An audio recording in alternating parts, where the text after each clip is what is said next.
Le président du FASO, président de la Confédération des États du Sahel AES, le capitaine Ibrahim Traoré, a reçu en audience ce matin les ministres chargés de la défense des pays membres de l'AES à Ouagadougou. Ils sont présents dans le cadre de la consolidation des capacités opérationnelles de la force unifiée de l'AES.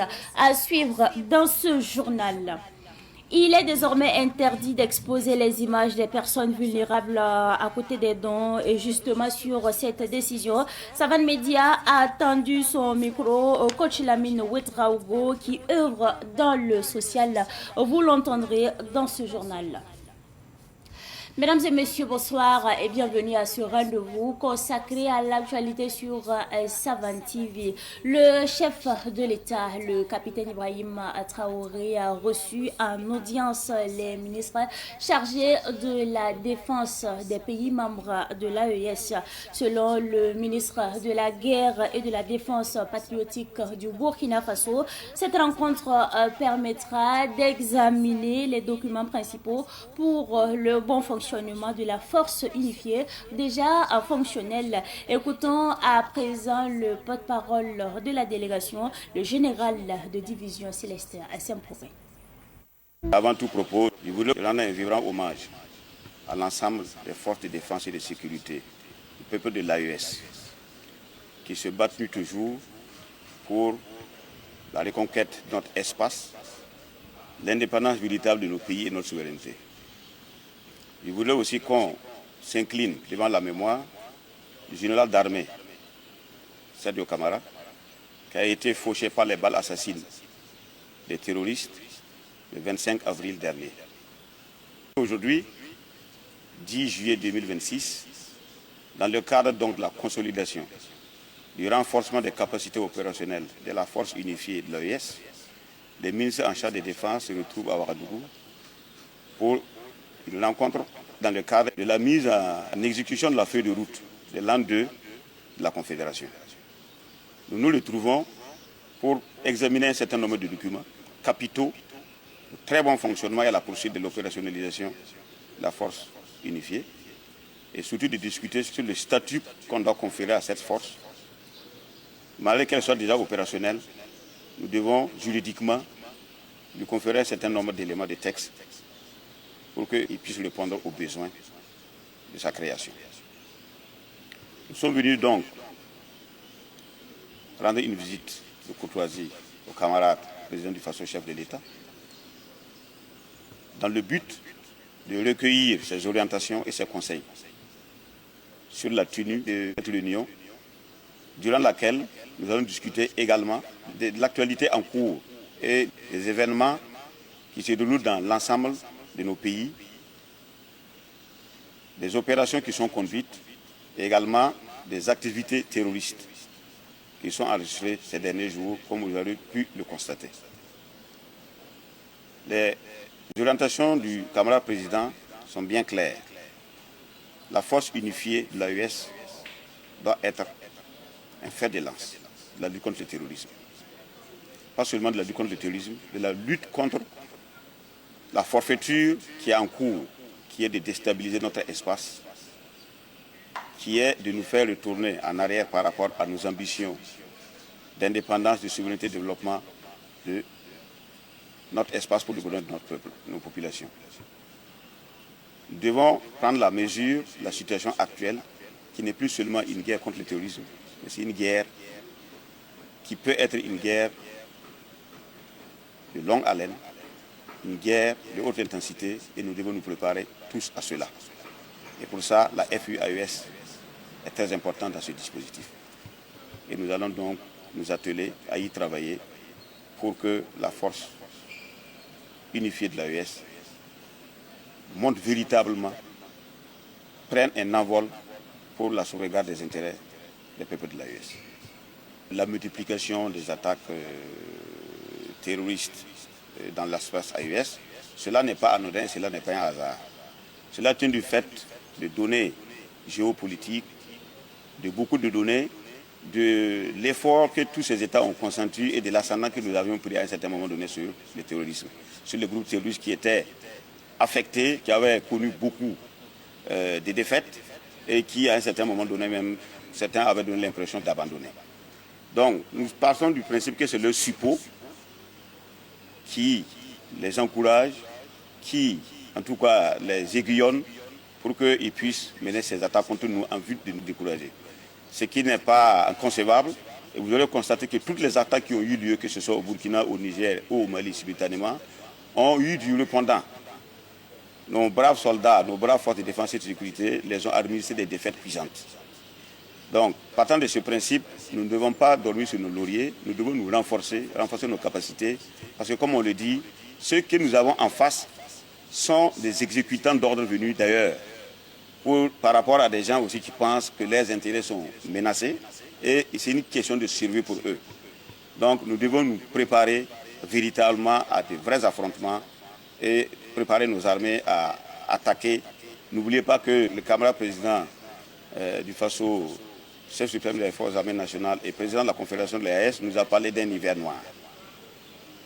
Et l'hiver noir, si vous regardez et vous analysez bien, il se pourrait effectivement que cet hiver noir arrive. Donc nous ne devons pas nous laisser surprendre, nous devons nous préparer à répondre à cet hiver noir.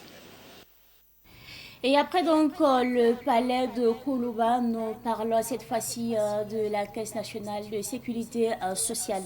Il se tient depuis hier à la direction régionale de la Caisse nationale de sécurité sociale, la CNSS du Kadiogo, une session de formation en prévention de risques professionnels au profit de chefs d'entreprise, de comités de sécurité et de santé au travail.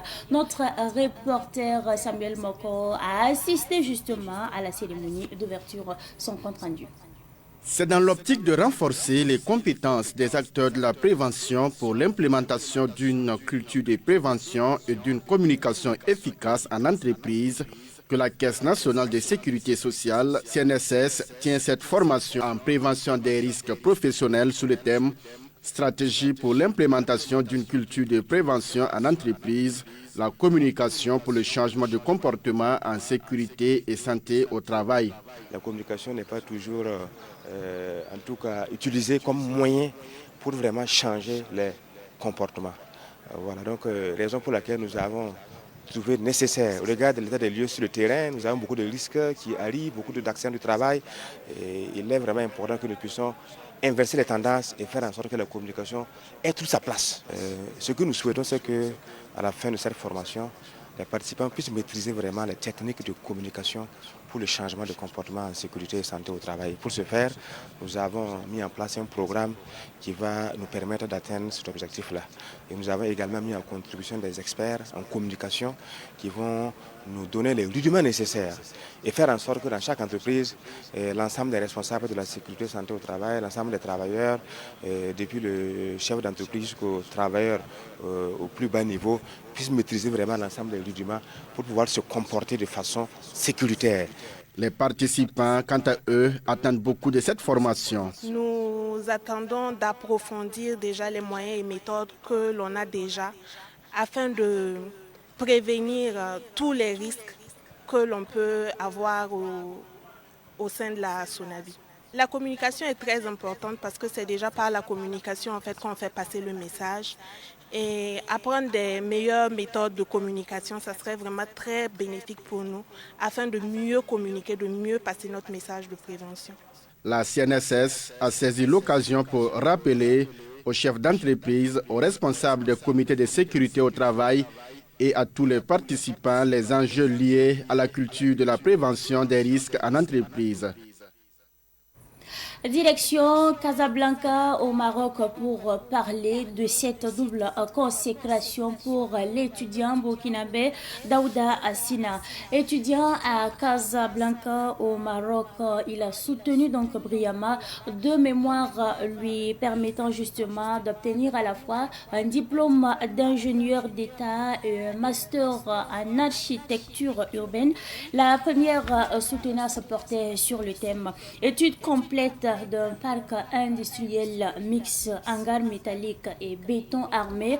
La deuxième était consacrée à la main-d'œuvre au Maroc, état des lieux, problématiques et solutions. Ces deux soutenances ont été donc suivies par notre envoyé spécial, Bakisba Mariam Ouetraogo. Casablanca, ce matin.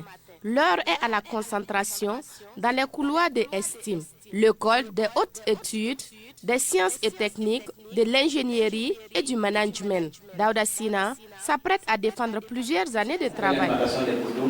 Et on termine par le dimensionnement des profils. Là, il s'agit des barrages, les panneaux, les listes. Un double défi pour Daouda Sina, réussir une thèse d'ingénieur d'État consacrée à l'étude complète d'un parc industriel mixte, alliant charpente métallique et béton armé, et un mémoire d'architecture urbaine sur la main-d'œuvre au Maroc, ses réalités et ses perspectives. Le fait de combiner les deux structures distinctes, c'est déjà parlant financièrement, il est très économique, il permet de réduire le budget. Et aussi l'hangar métallique permet, entre autres, d'avoir des grandes portées pour des structures. Par exemple, dans le cadre de ma soutenance, j'avais un projet qui était destiné à une production industrielle. Donc on avait des grandes portées, il y avait des ateliers de construction avec une hauteur de 14 mètres. Donc ce hangar pouvait répondre favorablement à cette contrainte. Et aussi d'optimiser aussi. Par contre, le béton armé, la partie béton armé permet au bâtiment de plus résister. Et aussi, c'est le plus utilisé aussi pour ce qui est bureautique et bâtiment. Ses camarades de classe le décrivent comme un modèle, quelqu'un sur qui l'on peut compter. Il est respectueux, il est très gentil, il est toujours à l'écoute de ses camarades. Il nous aide, il est toujours avec nous. Et surtout, il est un peu fou, il rigole trop, il fait de l'ambiance dans la classe. Il est respectueux surtout et c'est mon meilleur camarade de classe. Il était vraiment hyper stressé, mais il ne dort jamais. Il reste en train de se préparer, il est vraiment très, très sérieux et je le souhaite vraiment un bon courage. Issouf Sawadogo est l'oncle de Daouda Sina. Il est aussi son colocataire. Il nous donne une anecdote sur la préparation de cette double soutenance. Depuis 2 semaines, je l'entends répéter tous les jours. Donc c'est juste une étape incroyable et une étape à franchir. Et c'est un plaisir pour moi de voir concrétiser l'un de ses rêves, l'un de ses projets, parce qu'il en rêve déjà depuis plusieurs mois, mais ces 2 dernières semaines c'était des étapes essentielles parce qu'il a dû revoir son mémoire, revoir avec son encadrant, faire des corrections. Et vraiment, en tant qu'étudiant, ayant préparé aussi un mémoire, je sais que c'est pas facile.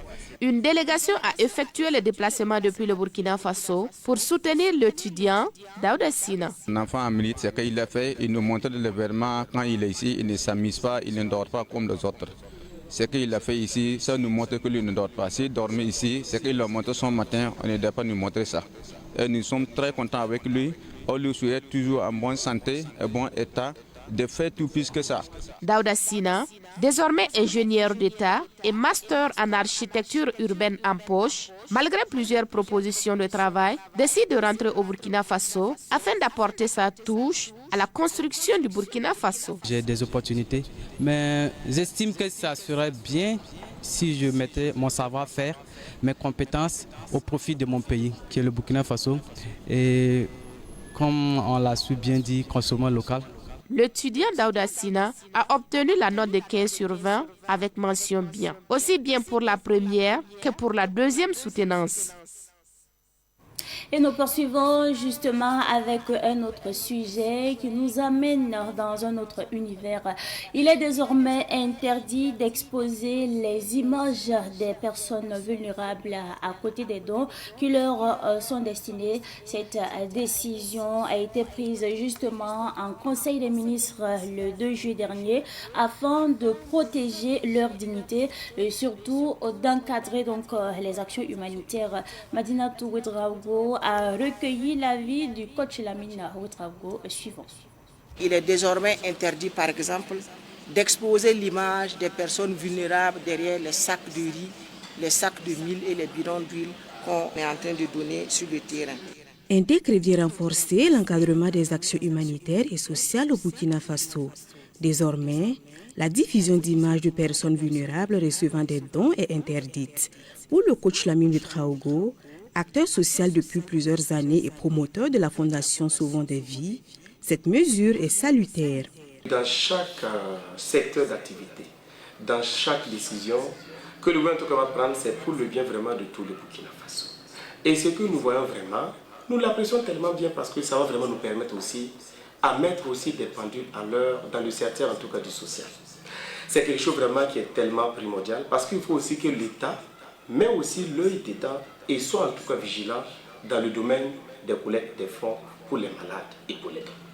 Selon le coach, la décision permettra de préserver la dignité des bénéficiaires et d'éviter qu'ils soient stigmatisés ou montrés du doigt après avoir reçu un soutien. Cette décision en tout cas du gouvernement va tellement protéger beaucoup d'images de certaines personnes dans le social. C'est-à-dire ceux qui sont les receveurs des dons. Souvent, après ces dons, les personnes deviennent des stars. Ce sont des gens maintenant connus des yeux de touche. Ils peuvent même aller au marché, les gens vont les reconnaître. Et avec ces mesures, ça ne sera ni vu ni connu. Et c'est là pour protéger vraiment la dignité de la personne et la burkinabilité de tout un chacun dans le domaine du social.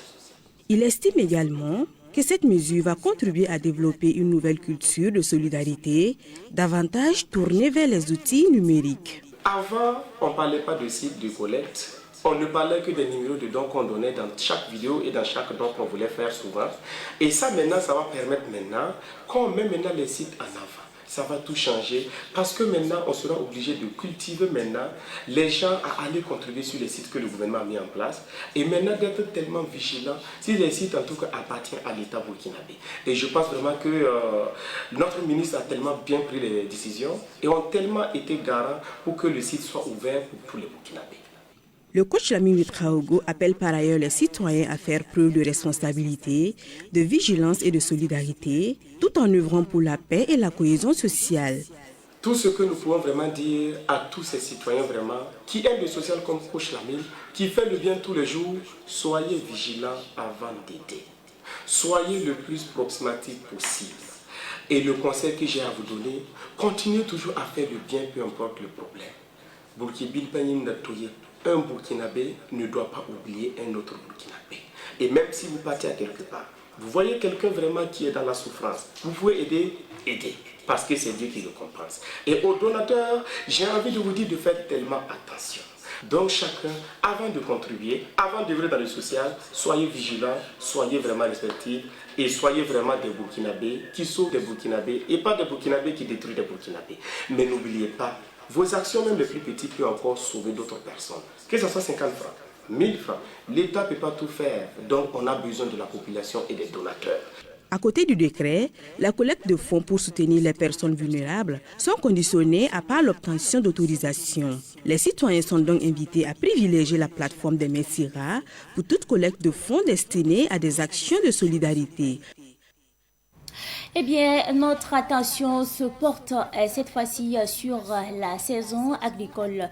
Les caprices de la pluviométrie ont entraîné une installation tardive de la saison agricole dans la commune rurale de Samba, située donc à quelques encablures de la ville de Ouagadougou.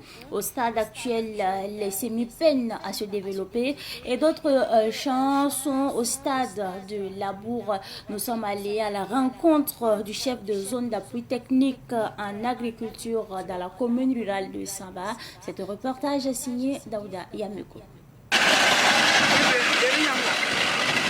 Ce jour 9 juillet 2026, soit environ un mois après la première pluie tombée dans la zone, les producteurs de la commune de Samba sont inquiets et pour cause, les pluies se font rares. Selon le chef de zone d'appui technique en agriculture, la pluie la plus importante tombée dans la commune date du 13 juin passé. Dans la ZAD de Samba, la commune de Samba, l'installation de la campagne est morose n'est pas effective d'abord. C'est avec beaucoup de difficultés qu'on constate tout ça, surtout la pluviométrie. Donc en matière de pluviométrie, la dernière bonne pluie date du 13 juin. Et aujourd'hui nous sommes au 9 juillet. on n'a toujours pas une pluie conséquente pour l'installation effective de la campagne. Date du 13 juin 2026, on a reçu 29 mm de pluie. Et jusque-là, on n'a que au 22, on a eu 4,5 mm. Au 1er juillet, 4 mm. Le 2 juillet, 14 mm. Et hier, jusqu'à 8 heures, là, on a eu 4,5 mm de pluie dans la ZAD de Samba. Donc, ce qui ne permet pas vraiment une installation effective de la campagne. Face à ce démarrage tardif de la saison, le service agricole de la commune de Samba recommande l'utilisation de semences améliorées à cycle court. Avec le changement climatique, c'est des choses, on s'attend à ça. Donc déjà, il y a, comme on appelle, une anticipation. Les semences qui sont ventilées, subventionnées par l'État dans toutes les ZAD, alors c'est des semences certifiées, des semences améliorées, des semences vraiment avec un cycle très court. Voilà, donc ce qui fait que on espère jusqu'à mi-juillet, même si les pluies reprennent d'ici mi-juillet, on peut pouvoir passer une bonne récolte. Selon Dramani Yugo, l'État poursuit également son accompagnement à travers la mise à disposition d'intrants agricoles au profit des producteurs à des prix subventionnés. Les intrants sont subventionnés, ce n'est pas gratuit. Voilà, donc d'abord, si on prend les engrais, voilà, le NPK comme urée, donc sont subventionnés à 15 000 francs pour les petits producteurs et à 17 000 francs pour les grands producteurs. Au niveau par exemple, des semences, c'est des semences certifiées, donc il y a des kits, par exemple pour le maïs, on va jusqu'à 15 kilos, voilà, à 3 000 francs. Voilà, et le riz, par exemple, on va jusqu'à 10 kilos à 3 000 francs. Donc il y a beaucoup de spéculations qui sont subventionnées pareillement au bénéfice des producteurs. Généralement, le kit couvre 1 hectare. Autre mesure d'accompagnement, le labour mécanisé.